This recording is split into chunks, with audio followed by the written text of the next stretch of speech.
This is the sole surviving piece of the original door hood, rescued by Dan Cruickshank in the 1970s. My architect Chris recommended we use paint analyst Cathy Britain, who uncovered an incredible 42 schemes of paint since 1725. What Cathy did was she took fragments from here and looked at them under a microscope.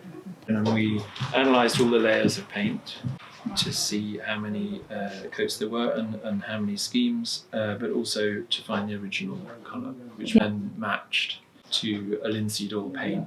So we found the original colour, a pale stone, which turned out to be the most common scheme throughout its history.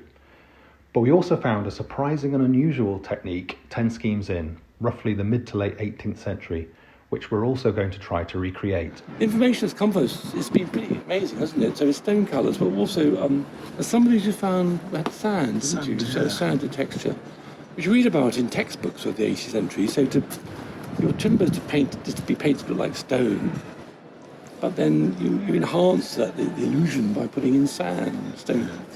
I mean, it's fascinating. I've read about it, but here's an example of it actually having been done.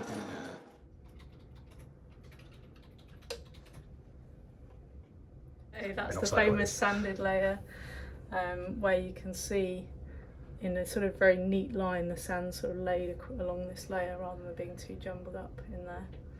And that's the layer we think was a texture layer.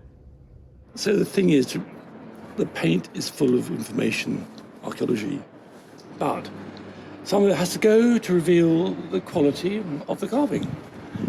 We need to see the quality of carving to inform the new carver. It has to match to the flavour, the quality, the character of the original door case. This holds that information. So what would take about half off to reveal that for the new tradesman, craftsman, the skilled carver, leaving half on because that contains information for future generations, who will also have an opportunity to dig deep through these paint layers. So Cathy began the careful and slow process of dry scraping half the cornice to reveal the carving below. And it was incredible to see how detailed and refined the carving was compared to how it appeared under that very thick coating of paint.